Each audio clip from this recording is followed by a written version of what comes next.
Hello guys, welcome back to Shiva vibes.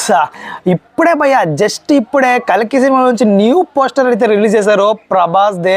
అది చూడగానే నాకైతే ప్రభాస్ డా అస్సలు సాలార్ ఎప్పుడైతే మొదలుపెట్టిందో అప్పటి నుంచి తన స్టిల్స్తో పిచ్చెక్కిస్తున్నాడు ప్రతి ఒక్కడికైతే. అసలు ఆది పరిష్ నుంచి ట్రోల్ అవుతూ వస్తున్నాడు తన లుక్స్. బట్ ఇప్పుడు చూస్తుంటే అసలు స్టైల్కే బ్రాండ్ అంబాసిడర్ లా లుక్స్కే ఒక అవతార్ లాగా సెట్ చేసి పెట్టేలాగా ఉన్నాడు చూస్తుంటే మాత్రం. మెయిన్గా ఈ కల్కి లుక్ మాత్రం ఎక్సలెంట్ లుక్ అని చెప్పాలి భయ్య ప్రభాస్ కెరియర్లోనే ఆఫ్టర్ సలార్ అని చెప్తా. అండ్ మెయిన్గా ఈ లుక్స్ చూస్తుంటే అసలు ఆ వెనకాల జుట్టు పెట్టుకునే స్టైలిష్ లుక్స్తో అండ్ ఆ డ్రెస్సింగ్ స్టైల్ అండ్ చేతికి ఆ ఒక బ్లాక్ మార్క్ లాంటిది వేసుకునే అండ్ స్పెట్స్ అది స్పెట్స్ అయితే కాదు, ఒక పవర్ఫుల్ వెపన్ అనమాట. సో మొత్తానికైతే కళ్ళకైతే వేసుకున్నాడు.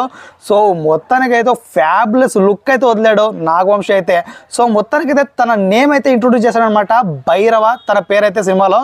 సో ఇంకా రచ్చ రంబోలే అంతే ఇంకా. సో మొత్తానికైతే ప్రతి ఒక్క యాక్టర్ నేమ్ అయితే ఇంట్రొడ్యూస్ చేయబోతున్నాడు. ఇక కమల్ హాసన్, నెక్స్ట్ దీపిక పడుకొని ఇలాంటి వాళ్ళు వస్తూనే ఉంటారు. సో మొత్తానికైతే ఫస్ట్ ప్రభాస్ భైరవ లుక్ మాత్రం అదిరిపోయింది భయ్య.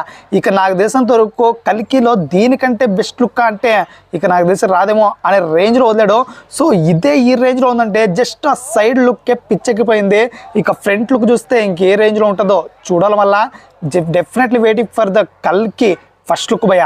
సో మొత్తానికైతే ఇంట్రొడ్యూస్ లుక్కే ఇంత కేర్ తీసుకున్నాడంటే ఖచ్చితంగా ఫస్ట్ లుక్ మాత్రం వేరే లెవెల్లో తీసుకుంటాడు.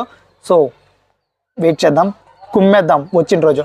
సో మొత్తానికి ఇది గైస్ సంగతి అయితే మీకు ఎలా అనిపించింది ఈ లుక్ తప్పకుండా మన కామెంట్లో తెలియచేయండి. And please subscribe to Shiva vibes.